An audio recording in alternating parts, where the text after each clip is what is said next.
오늘은 베드로후서 2장 15절로 22절의 말씀을 통해서 거짓 교사의 최후의 결과라는, 오늘은 베드로후서는 2장은 거짓 교사, 그리스도를 부인하고 세상 것들 정욕에 빠져서 소위 방탕하게 만드는 당시 거짓 교사들의 특징에 대한 내용을 세 번에 걸쳐 살펴보는데, 그 세 번째 시간입니다.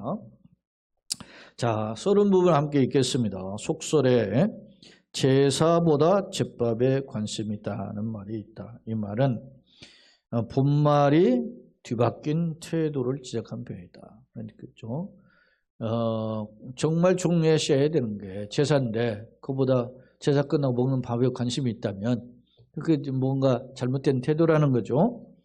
적절한 표현은 안 하지만은 거짓 교사의 행위가 이러하다라는 점이다. 왜냐하면 그들은 올바른 신앙 고백과 복음을 바로 가르치기보다는 개인 욕심, 사욕에 빠져서 그것에 대해서 어떻게 돈을 더 긁어낼까, 그리고 그것에 어떻게 내가 방탕에 빠질까, 이거에 관심이 있다는 겁니다. 거짓 교사는. 그렇다면 이들에 대한 베드로의 평가는 뭐냐? 오늘 본문은 거짓 교사의 최후, 그 애들 그렇게 살다가는 결국 어땠냐, 마지막은 어떤가에 대한 경고를 하는데, 타락한 모습과 그 결말이 어떤지 한번 오늘 말씀을 통해서 살펴보자는 것입니다. 우리가 시간적으로 이렇게 나눠서 살피지만은 이게 거짓 교사에 대한 내용이 1절로 22절 계속된 거라 우리가 그 1절로 14절까지를 염두에 두고 15절로 22절을 살펴보아야 됩니다. 자, 성경으로 돌아와서 그들이라고 했는데 그들은 거짓 교사예요. 바른 길을 떠나, 첫째 진리를 왜곡하는 거죠. 떠나 미혹돼. 여러분, 요즘을 가리켜서 소위 말하면 종교다원주의, 그런 말을 하죠. 종교다원주의가 뭡니까? 구원의 길은 여러 갈래가 있다, 그 말이 종교다원주의예요. 한마디로. 예수 말고도 구원이 있다, 그런 말이죠. 제가 그날 지난주 주간에 그 기도원에 갔더니 거기 이제 감리교회 목사님도 어디 뭐 교수시던가 보던데 이렇게 하시더라고. 감리교 아시냐고, 감신대 아시냐고 그랬어요. 제가 잘 알죠. 왜? 서대문 동산교회에 있을 때 저 바로 위에 우리 윗동네가 바로 그 감신대학이 거기 있었어요. 근데 그게 그래서만 뭐 제가 몇 번 가보기도 했지만 그래서 아는 게 아니고, 그 당시에 감신대학의 변산한 학장이라는 분이 이런 말을 했어요. 예수님의 피나 돼지의 피나 같다. 미친놈이지. 예수님의 피가 돼지의 피가 같으면 예수님이 이 땅에 오셔서 십자가에 죽으실 필요가 없는 거죠. 그게 감리교 당시 신학교 감신대학교 학장이 하는 말이에요. 네, 감리교는 제가 같은데 개신교에 속하지만 별로 인정을 안 해주는 이유가 그런 데 있어요. 뭐 다 그런 건 아니지만. 자, 이야기 다른 각도로 왔지만 뭐냐면 이 시험 보세요. 그들이 바른 길을 또 진리를 왜곡해요. 예수님 피가 돼지피가 같으면 우리가 뭐하고 예수님 믿을 필요가 뭐 있어요? 그렇게 말을 한단 말입니다. 바른 길을 떠나 미혹되어 흔들리는 거죠. 유혹에 빠진 거죠. 부올의 아들 발람의 길을 따르는도다. 발람이 이제 부올의 아들인데 이게 이제 당시에 모압의 선지자예요. 선지자인데 모압 왕 발락, 이름이 비슷하지만 하나는 발람인데 왕은 발락이 이스라엘이 이제 출애굽을 해서 어디로 갑니까? 지금 모압을 지나가지고 가나안 땅을 향해 가지 않습니까? 가는 걸 못마땅하니까 저 이스라엘 민족을 좀 저주해달라고 모압 왕 발락이 발람을 초청해가지고 저주의 괴계를 알려달라 그런 거예요. 그러니까 발람이 가가지고 오히려 저주커녕 뭐 축복을 하죠. 축복하는 말을 해요. 그런데 발락이 깜짝 놀라는 거예요. 내가 지금 뇌물을 주고 말이지 저주를 부탁을 했는데 저주는 그냥 축복을 하니까 그렇게 영겁하다가 결국 이스라엘 민족이 소위 바알 부올 사건에 연루돼서 하루에 23,000명이 몰살당하는 그런 일이 벌어지게 됩니다. 이게 뭐냐면 소위 미리안 여인과 행음을 해서 바알 부올의 사건에 거기에 빠져버리거든요. 근데 그 계획의 술수를 누가 만들어냈냐면 발람이 한 건, 발람이. 그러니까 처음에는 이 발람이라는 선지자가 모압 왕 발락의 그 미혹을 어떻게 해요? 가서 미혹받고 갔다가 어떻게 합니까? 저주대진 축복을 선포하죠. 그런데 결국엔 이 뇌물 때문에 이걸 뿌리치질 못한 겁니다. 결국은. 그래서 이스라엘 백성들이 어떻게 망하는가에 괴계를 알려줘가지고 행음을 하다가 하루에 23,000명이 죽잖아요. 그럼 몰살당한다. 그런 소위 말하면 괴계의 술사를 한 사람이 누구냐면 대표적인 사람이 누구예요? 발람이에요. 그래서 이 발람 같은 사람을 돈 때문에 진리를 왜곡해가지고 넘어뜨리는 그런 대표적인 거짓 선지자로 불리는 사람이란 말입니다. 그런데 그가 자꾸 모압 왕 발락이 불러니까 갈라니까 나귀가 자꾸 못 가게 하는 거예요. 막 발을 비비면서. 에? 그러니까 막 나귀를 이 발람이 때리죠. 그러니까 나귀가 말을 해. 이게 내가 언제 당신 말 어긴 적이 있는데.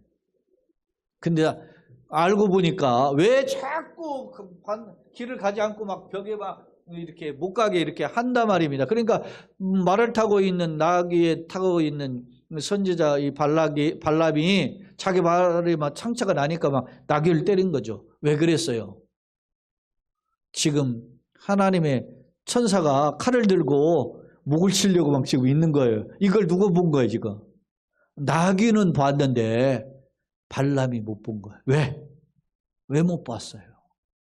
눈에 돈 욕심에 눈이 가려져서 하나님의 그 가지 못하게 가로막는 것을 못 본 거란 말이에요. 미물이 나귀는 봤는데. 그 내용이 민수기에 나와요. 제가 하는 이야기 그냥 지어낸 말이 아니고 민수기 22장부터 나옵니다. 그런데 자 보세요. 발람의 길을 따르는 도다. 그는 그 발람 뭐였어요? 불의의 삭슬을 사랑하다. 불의의 삭.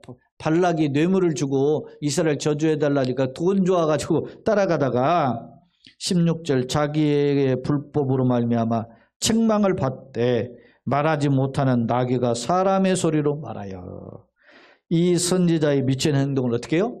저지했다.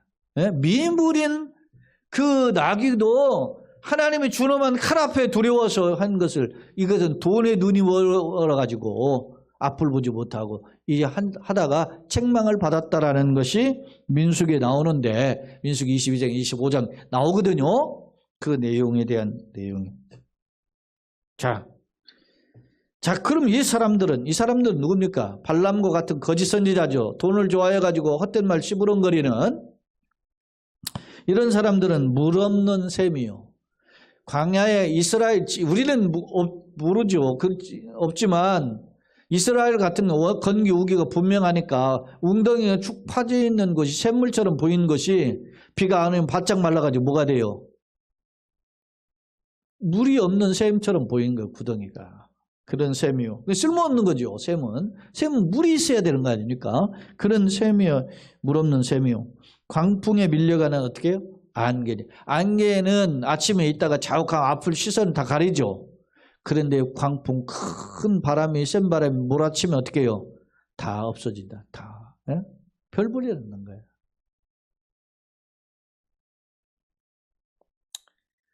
러시아의 푸틴 대통령이 이번에 징집하고 있는 사람들 중에 훈련받고 있는데 가가지고 자기가 총 한번 달라 해가지고 총 쏘는 장면이 나오잖아요. 예? 우리 나이로 70이 넘은 사람이 자기가 한번 총 한번 쏘겠다 했죠. 그게 뭐 명중을 했는지 어찌는 모르겠지만 그게 뭐 하는 거예요? 객기 부리는 거지. 예? 그걸 뭐 소위 세상적으로 표현하는 마초 남자같이 보인다. 이렇게 표현하는데 객기를 부리는. 여러분, 대부분 너무 찌질이지. 예? 일국의 지도자가 누가 앞에서 말이지, 예? 어떻게 뭐 총 쏘는 걸 해가지고 뭐 그걸 자기를 가오참 볼 수 있어요? 예전에는 뭐 이 푸틴이 뭐 했습니까? 곰 우뚝 먹고 곰 타고 막 달리는 장면이 사진으로 나온 적이 있잖아요. 그 어떤 때는 막 한겨울에 막 그 얼음덩어리 들어가가지고 예? 냉수 마찰하는 것도 나오고. 그게 자기가 상남자처럼 보이는, 나이는 들었지만 젊다 뭐 이런 걸 보이는 과시욕 아니겠어요? 제가 보면 불쌍한 거지. 불쌍하잖아요. 예? 얼마나 불쌍합니까? 여러분, 불쌍하다고 보일 수 있는 내 생각의 어떤 마인드가 뭐에 근거하겠어요? 나는 그가 추구하는 세계와 다르기 때문에 내가 보기에 그 사람이 불쌍한 거거든. 그 사람이 보기에 내가 불쌍하지. 예? 어디 뭐 조그만 교회 목사만 하고 사나, 혼자만 또 작은 교인들 몇 명 데리고 막 앙알앙알 떠니까 내가 불쌍할 거 아닙니까? 그 사람이 눈에는. 근데 나는 그 사람이 불쌍하다. 왜? 시각이 다르다. 우리의 시각이 어디에 있어요? 복음에 있는지. 하나님의 눈으로 봤을 때 보이는 건지를 알아야 되는 거 아닙니까? 내가 만약에 아무것도 없는데 내가 뜬뜬하면 그게 객기죠. 근데 내가 하나님의 눈으로 하나님의 마음을 품고 볼 때 그게 보이면 내가 어떻게 해요? 나가 내 안에 누가 계시고 하나님이 계시고 내가 그 하나님이 이끌려 사는 존재가 되는 겁니다. 자, 그러나 거짓 교사들은 어떻게 합니까? 이 사람들은 물 없는 새벽 광풍에 밀려가는 안개니 그들을 위하여는 결국 뭐가 있어요? 캄캄한 어둠이 예비되다. 캄캄한 어둠은 흑암의 절망이죠. 그러니까 흑암의 심판이 예비되어 있다. 자, 그들의 특징이 뭡니까? 그들이 허탄한 자랑의 말을 토하며 허탄한 자랑 말. 응? 이 허탄한 자랑이라고 하는 이 표현을 제가 보니까 한 단어로 보니 요약하기를 허풍이더라고. 허풍. 그러니까 부풀려진 말인데 허풍이었다는 거죠. 토하며 그릇되게 행하는 사람들에게서 겨우 피한 자들을, 그릇되게 행한 잘못된 길을 가잖아요. 그래서 정신 차리고 조금 바른 길을 가야 되겠다고 이렇게 겨우 피한 자들을 뭘로 또 넘어뜨려요? 음란으로서 육체의 정욕 중에서 유혹한다. 음란에 빠지게 만든다는 겁니다. 네? 어떤 사람 구사일생으로 죄악의 길에 어떤 범죄의 길에서 겨우 빠져나왔는데 그 사람을 또 다른 길로 구렁텅이로 몰아넣는다는 거예요. 누가? 이 거짓 교사가. 거짓 교사의 특징이 뭡니까? 돈 좋아하죠? 뭘 좋아해요? 쾌락과 방탕을 좋아하니까 음행에 빠지죠. 그래서 우리 보면은 이 성경에 그런 표현이 있지 않습니까? 어느 집에 들어가가지고 그 여인을 어떻게 그 가정집 여인을 뭐 이렇게 타락에 빠지게 만든다. 이 거짓 교사들의 특징이 미혹하니까. 우리나라도 지난번에도 거론했지 않습니까? 뭐 신천지 이만희뿐만 아니라 JMS라고 하는 정명석이, 제가 여기 정명석이 저 대학 다닐 때 저 낙성대 교회라고 했었어요. 그걸 애천교라고. 근데 거기에 출석하는 아이들이 서울대생들이 출석했다니까. 그래가지고 그때 당시에도 서울대생 여대생들이 말이지 정명석에게 몸 빼앗기고 뭐 그랬다 하는 저런 걸 제가 대학 때부터도 알고 있었거든요. 그런데 이번에도 감옥살이 10년 하고 나왔다가 또 그렇게 했다지 않습니까? 이번에는 또 뭐 중년 여성들이라고 하던데. 거짓으로서 넘어뜨리는 겁니다. 유혹하고 정욕에 빠지게끔. 19절 그들에게 자유를 준다 하여도 자신들은 멸망의 종들이니. 예? 여러분, 자유를 줬는데 멸망의 종들이, 이건 소위 역설이지요.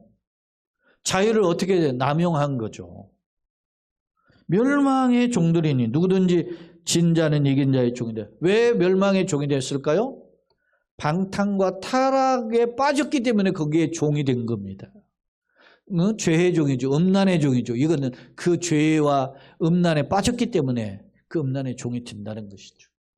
자유를 줬는데 예수 안에서 새로운 피조물 삼았죠. 누구든지 그리스도 예수 안에 있으면 새로운 뭐요?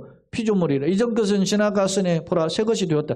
다시 말하면은 새로운 피조물이라는 말은 죄악이 다시는 그를 지배하지 못하는 새 생명이 되었다는 겁니다. 근데 새 생명을 맛본 사람들이 뭐 했다는 거예요? 이런 거짓 교사의 미혹에 빠지고 진정한 자유를 놓친 채 죄의 유혹에 빠져서 죄의 종이 되고 말았다. 그렇게 이야기하는 겁니다. 그러면서 진자는 이긴 자의 종이 되는 거예요. 전쟁터의 용어에 이게 로마가 전쟁에 나가면 어떻게 해요? 패전국 사람들이 끌려오죠. 뭐로 끌려와요? 처음에는 항복을 안 하면 다 죽어요. 항복한 사람 노예로 끌려온단 말이에요. 그런 모습이라는 거예요. 자, 20절 만일 그들이 우리 주 되신 구주 예수 그리스도를 알므로 자, 그들 거짓 교사가 우리 주는 우리의 주인인 곧 누구요? 구세주이신 예수 그리스도를 알므로 인격적인 알미 체험이라고 했죠? 인격적인 체험으로 세상의 더러움을 피한 후에 소위 말하면 새로운 피조물을 그 은혜를 맛본 후에 그런 뜻이에요. 그런 후에 다시 그 중에 얽매이고 지면 다시 돌아가는 거예요. 어디로? 죄의 과거의 타락한 생활, 음란했던 생활, 그 어떻게 합니까? 불신자들이 행했던 죄악의 생활로 다시 돌아가고 나면 그런 뜻이죠. 그 나중 형편이 처음보다 더 심하리니 이러면. 자, 예수님의 비유가 있죠. 어떤 귀신이 이제 한 사람에게 귀신이 들렸는데 그 귀신이 쫓겨나갔어요. 그 사람에서. 귀신이 돌아다니다가 내가 어디로 갈까 하니까 갈 곳이 없어요. 그러다가 옛날 집이 어떻게 됐는지 가보니까 깨끗이 어떻게 해요? 소재되고 수리되었단 말이에요. 깨끗하게. 왜? 귀신 돌아갔으니까 좀 멀쩡해진 거 아닙니까? 그러니까 이 귀신이 갈 데가 없으니까 이제 가서 어떻게 해요? 자기보다 센 7 귀신을 데리고 왔대. 전보다 많은 7배 강한 귀신들을 데리고 같이 들어가서 그 사람한테 들어갔더니 그 사람이 청소되고 깨끗이 정신이 멀쩡해진 사람이 그 사람의 나중 형편이 처음보다 더 심하게 되었다. 예수님 말씀에 비유가 있죠. 그러니까 우리가 예수 믿기 전에 죄악의 생활에 방황하고 방탕한 그런 생활을 하다 예수 믿어서 청산을 했는데 그런데 어떻게 해요? 정신 못 차리고 다시 죄악의 길로 방황한다면 그 사람이 어떻게 해요? 예수 안 믿기 전보다 더 심각한 상태에 빠지게 된다는 겁니다. 그런 경고예요. 그 경고를 지금 누구에게 하고 있죠? 거짓 교사들에게. 거짓 교사들의 상태가 이렇다라고 하는 점을 지적하고 있습니다. 자, 20절을 다시 정리해 볼게요. 만일 그들이 우리 주 되신 구주 예수 그리스도를 알므로 세상의 더러움을 피했죠. 소위 말하면 소위 중생 이런 은혜를 맛봤다는 거예요. 그런 후에 다시 그 중에 얽매이고 있다 치면 그 중에 죄악의 생활, 과거의 생활 그런 것을 되돌아가면 그런 뜻이죠. 그 나중 형편이 나중 되돌아간 그 나중에 그 타락한 모습이 처음보다 더 심하다 그런 말입니다. 자, 21절 의의 도를 안 후에 받은 거룩한 명령을 저버리는 것보다 알지 못하는 것이 도리어 그들에게 어떻게 해요? 낫다. 차라리 안 믿고 그렇게 했던 것보다 예수 믿고 타락하는 것보다 이게 엄청난 경고에 이게.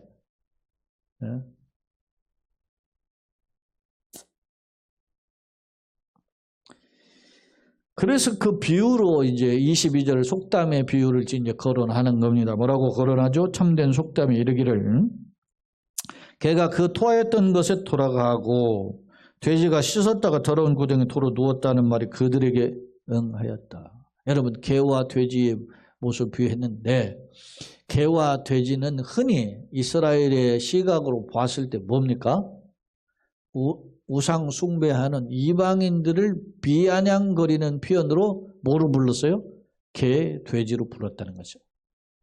예수님의 산상수훈에서도 보면 거룩한 것을 뭐에게 주지 말아야 돼요? 거룩한 것을 개나 돼지에게 주지 말아야 돼요. 진주를 돼지에게 주지 말아 그러죠. 예수님의 산상수훈의 말씀에 보면. 왜 못 알아들으니까. 개와 돼지라는 말은 무슨 말이에요 그게? 그때 예수님의 산상 거룩한 것을 개나 돼지에게 주지 말라는 말은 무슨 말이에요 그게? 개와 돼지가 동물을 가리키는 게 아니라 누굽니까? 복음을 거부하는 이방인들을 가리키는 표현이란 말입니다. 우리 흔히 전도할 때도 보면 술 취한 사람들하고 이렇게 예수님 복음 이야기하는 거 말싸움하지 말라고 그래. 왜? 자기는 안 취했다고 하는데 횡설수설하거든. 제일 멀쩡한 사람에게 전해줘도 못 알아듣는데. 그러니까 그런 사람에게는 전도가 안 나가요. 전도가 안 돼. 이 말씀을 다시 한번 돌아보는 거예요. 개가 토하였던 것을 어떻게 해요? 다시 자기가 토한 거 다시 먹고, 돼지가 씻었다가 더러운 구덩이 깨끗하게 했는데 다시 우리의 더러운 냄새난 거 다시 놓는 거. 씻을 필요가 없잖아요. 그런 모습과 같다는 거. 이건 뭐요? 거짓 교사에 빠져서 타락한 자들의 말로를, 그 비참함을 오늘 이 비유를 통해서 지적해주고 있음을 알 수 있습니다. 그러니까 우리가 진리 안에서 진리의 넓고 깊고 오묘한 세계를 알게 하여 주시옵소서. 그래서 이게 매우 중요하죠. 여러분, 사울왕 같은 경우가 어땠습니까? 사울왕이 내가 베냐민 지파의 지극히 작은 자라고 했죠. 그래서 그가 겸손할 때 하나님이 그를 위대한 1000명을 물리치는 어떤 용사로 삼으셨잖아요. 근데 그가 전쟁에서 승리하고 교만하니까 뭐 해야 됩니까? 자기를 위하여 기념비를 세우고 하나님을 위한다는 명분으로 오히려 어떻게 해요? 제사를 하나님은 다 진멸하라 없애라고 했는데 그걸 제사 드리러 가져온다고 가져왔잖아요. 그때 사무엘을 통해서 하시는 말씀이 뭡니까? 순종의 제사보다 더 낫고, 예? 하나님 앞에 드리는 의향의 기름이 하나님 말씀을 드리는 순종하는 것보다 낫습니까? 반문하지 않습니까? 그렇습니다. 우리가 때때로 많은 어떤 헌신, 봉헌 이렇게 해야만 하나님 기뻐하시는 줄 생각하는데 내가 주님 뜻대로 때로는 이름도 없이 빛도 없이 걸어가는 것 그 자체가 얼마나 귀한지 모르는 것. 네? 세상은 눈에 보이는 것 이런 것들을 기준으로 자꾸 평가하니까 그렇죠? 오늘도 제가 보니까 어제 김연아 그 피겨 스케이팅 하던 이제 결혼했다고 그렇게 했는데 보도가 됐는데 오늘 보니까 답례품으로 20만 원짜리를 다 오는 손님들한테 답례품 줬다잖아요. 돈 있으니까 줬겠지. 예? 얼마를 그런 사람한테는 도대체 얼마를 축의금 해야 돼? 그런 거 상관없이 나는 주겠다는 거 아닙니까? 가지고 있는 것이죠. 예? 그냥 우리가 생각해 보면 부럽지요. 예? 그러니까 사람들은 그런 생각을 하게 나도 저렇게 해줬으면 어떨까 이런 생각을 하게 된단 말입니다. 세상은 자꾸 보이는 것, 들리는 것, 남이 잘하고 박수 받는 것 이런 거 자기도 해보고 싶은 마음이 있기 때문에 갈등하게 되죠. 그런데 그러면서도 불구하고 우리 자신을 다시 궤도를 수정하는 게 뭡니까? 말씀이란 말씀. 하나님이 어떤 것을 기뻐하실까 생각해 보는 것입니다. 자, 이제 교재로 한번 와서 두 번째 화면입니다. 오늘 말씀 한번 15절로 22절 정리해 볼게요. 자, 먼저 15, 16절. 거짓 교사의 예로 불의의 삭스를 사랑하다가 나귀의 책망을 들은 발람을 거론했다. 거짓 교사의 탐욕의 모델 발람 선지자를 예로 들어 설명했는데 그가 어떻게 했습니까? 미혹. 자꾸 누군가를 넘어뜨리는 것이 미혹이죠. 진리에서 떠나도록 하는 그 짓. 그렇게 했다는 겁니다. 자기가 하나님을 누구보다도 잘 아는 사람인데 돈 때문에 망하게 된 케이스입니다. 자, 두 번째로 거짓 교사는 물 없는 샘. 그죠? 쓸모없는 거죠. 샘이 물이 없는데 쓸모 가치가 없죠. 그 다음에 깜깜한 어둠이 예비된 존재. 이것은 어둠은 항상, 흑암은 항상 멸망을 상징하는, 죄악을 상징하는 것이죠. 그렇습니다. 거짓 교사의 교훈이 무익한 것과 같음을 보여주는 글이에요.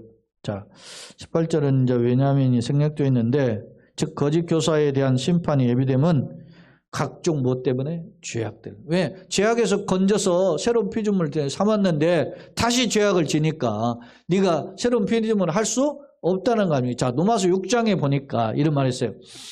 은혜가 죄가 많은 것에 은혜가 넘쳤다 그랬죠. 그러면서 반문의 바울 사도가 그럼 우리가 은혜를 더하게 하려고 죄를 지을 수 있느냐? 그럴 수 없느니라. 그래서 왜 우리가 그 죄 가운데 건지움 받은 자가 어떻게 다시금 죄를 지을 수 있느냐? 그 죄를 짓는다는 것은 그리스도를 다시금 십자가 현재 못 박는 것과 같다. 그렇게 이야기하지 않습니까? 그렇습니다. 자, 그릇되게 행하는 사람들을 가리켜 혹은 거짓 교사나 혹은 그들에게 미혹된 이교도를 가리킨다. 그렇게 해석하기도 해요. 자, 예수 그리스도의 은혜를 경험한 후에 타락한 자는 불심판은 강렬한 심판이죠. 엄중한 심판을 상징하는 표현이에요. 자, 그들은 누굽니까? 거짓 교사나 거짓 교사에 미혹된 자들이죠. 결국 불심판을 받게 될 사람들. 이들은 어떻게 해요? 개와 돼지가 어떻게 해요? 토한 것을 다시 먹고 청소해 놨는 깨끗이 청소해 주었더니 구덩텅이 내 온물에 다시금 뒤집어 빠지는 모습. 개와 돼지는 비유적인 표현으로 어떻게 합니까? 하나님을 떠난 그런 자들의 모습을 상징하는 거예요. 유대인의 속담집 아이칼이라고 하는 게 보면 아이칼의 격언에 개와 돼지에 대한 비유가 있다고 그래요. 같이 읽어보진 않았는데 이제 주석에 보니까 소개되어 있던데, 근데 거기에 보면 그런 개와 돼지를 이방인들을 아주 비하하는 표현으로 사용하는 표현이 개, 돼지였음을 알 수 있어요. 자, 세 번째 화면입니다. 거짓 교사의 모습과 배도자 혹은 배교자라고 하죠. 도를 배반했다. 그러니까 배도고 진리를 배반했다. 그러니까 배교죠. 자, 그런 사람들의 모습이 뭐냐? 첫째, 음심이 가득한 눈으로 계속 미숙한 자들을 어떻게 해요? 미혹해. 누가 그랬습니까? 자꾸 빠지게 하는 거예요. 그래서 그의 어떤 그 사술에 이스라엘이 미혹돼 가지고 그 징벌을 받아 가지고 하나님의 2만 3천 명 하루 죽는 이유가 뭐겠어요? 바알물이라는 게 뭐냐면 미디안, 거기에 뭐냐면 바알 신전에서 행음을 하는 거예요. 이방 여인하고. 그 이방 소위 말하는 모압 여인들하고 말이지 소위 섹스를 하고 그렇게 하다가 하나님의 진노를 받은 거죠. 근데 그때 레이지파의 비나스가 이런 폐역한 것을 울분 삼아가지고 말이지 앞장서서 그걸 행음하는 그 장막에서 행음하는 그 일을 어떻게 해요? 초결하죠. 그래서 그 레위 지파가 회복이 되는 거죠. 레위와 시므이는 흩어져 버린다고 야곱의 12아들에 대한 예언을 보면 나오잖아요. 흩어지긴 흩어져요. 시몬도 흩어지고 레위도 흩어지는데 레위는 대신 하나님께 봉사할 수 있는 기회를 회복한단 말이에요. 그래서 12지파가 흩어져도 복음을 가르치는 일로 하게끔 레위 지파를 회복시켜. 그 회복시킨 사람이 누굽니까? 이 바알보올 사건에서 미디안 여인들, 모압 여인들하고 막 행음하는 그 사람들을 울분을 품고 비느하스가 가서 죽이게 되잖아요. 그러니까 하나님이 나의 시기를 어떻게 만족시켰다. 나의 질투심. 하나님은 나 외에 다른 것을 사랑한 자를 결코 미워하지 않을 수 없다 그랬잖아요. 시기한다 그랬잖아요. 하나님이 질투심에 만족시켰다는 거예요. 누가? 비느하스가. 그래서 그 비느하스가 누구예요? 레위의 자손이라는. 그래서 그 레위 지파를 흩어버려가지고 하나님의 진노 가운데 흩어버렸던 지파였는데 회복시킨단 말이죠. 왜 그런 일이 벌어졌죠? 창세기 34장에 소위 세겜성 사건에 나타나는 시므온과 레위가 세겜 족속들과 함께 결혼 약속을 해놓고서나 할례를 받고 고통 중에 있을 때 다 죽여버리잖아요. 그런 일로 인해서 야곱이 두 아들에 대한 저주를 보면 시므온과 레위는 둘째 아들, 셋째 아들인데 너희는 흩어짐을 당할 것이다. 그렇게 이야기하죠. 그래서 시므온 지파는 흩어져서 살아요. 유다의 빌부터 살아요. 둘째 아들인데. 셋째 아들은 레위는 흩어지긴 흩어지는데 그것은 그래도 뭡니까? 복음을 들고 하나님의 말씀을 가르치는 그런 지파로서 살게 된다는 거죠. 그게 회복이에요. 그러니까 우리가 성경에 이렇게 전후문ಗಳ로 살펴봐도 이게 우리가 어떤 길을 걸어야 되는지에 대한 방향성이 분명하거든요. 자, 두 번째, 물 없는 샘, 광풍이 밀려가는 안개로 결국 캄캄 어둠이 예비되어 있다.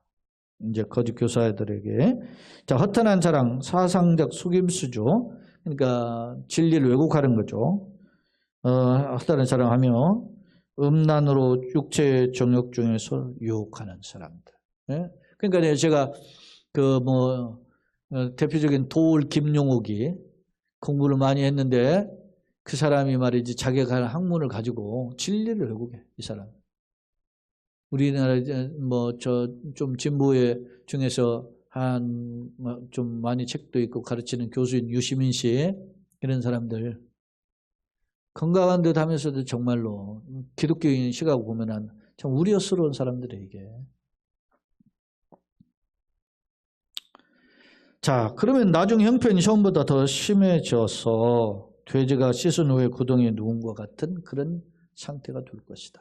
경고하고 있죠. 그럼 배교자의 결말은 뭐냐? 회개할 소망조차 잃어버린 상태. 회개해야 되지 않습니까?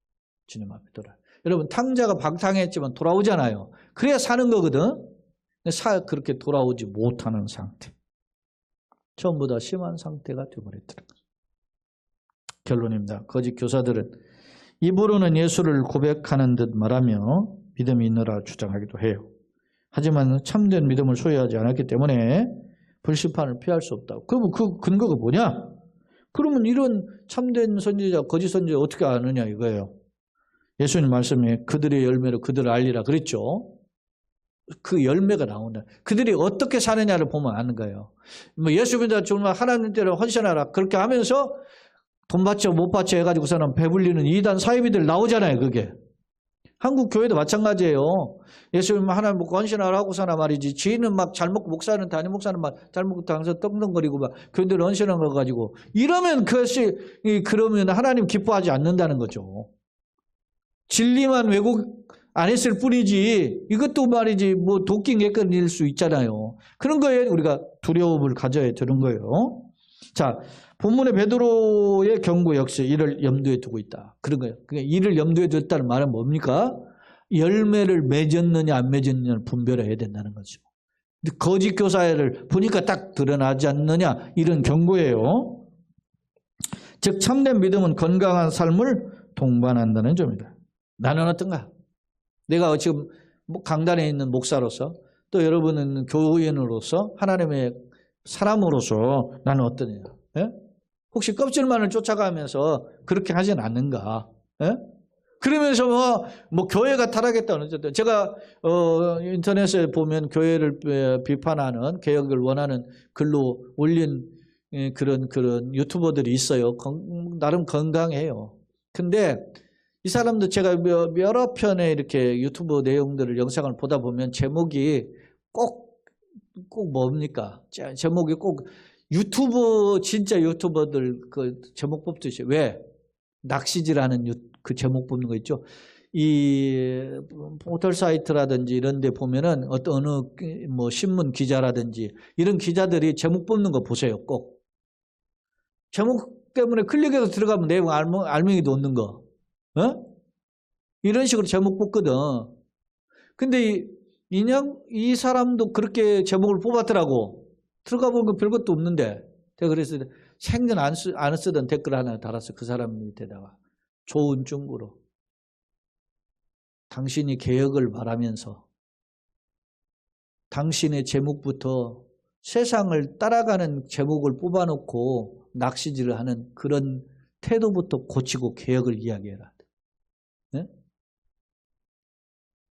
그럼 이제 다음부터는 그 사람이 신뢰성이 떨어지는 거예요. 자, 어떤 걸 올려도 하고 싶은 마음이 없는 거예요. 이건 저에게도 해당하는 말입니다. 그러니까 우리가 완벽할 수 없습니다. 그래서 항상 하나님 앞에. 그래서 우리가 때로는 신앙생활을 하면서 이런 연약함을 가지고 있기 때문에 실수하고 넘어지는 사람을 항상 우리가 정죄할 수가 없는 거예요. 기다려 봐주는 것이 필요한 것이. 여러분, 하나님이 우리를 기다려 안 줬으면 우리가 이 자리에 설 수 있어요? 살다 보면 넘어지기도 하고 실수도 하고. 그런데 어떻게 해요? 다시 주님 앞에 돌아와서 회개하고. 하나님, 내가 이렇게 살아보니까 바른 대로 살려고 했는데 못했습니다. 도와주세요. 불쌍히. 다시 회개하게 되는 거거든. 그러면서 내가 어떻게 해요? 수정하고 또 고치고. 그리고 또 살려고 했는데 또 이렇게 또 문제는 부분이 있어요. 그게 옳은 건 아니야. 잘못한 거지. 책망받아야지. 그럼 다시 와서 고치고. 그렇게 하면서 사람이 성숙해지는 것이죠. 우리 모두가 이러한 시대에 주님을 본받아서 성숙해지는 그런 그릇들이 되기를 예수님의 이름으로 축원합니다. 아멘.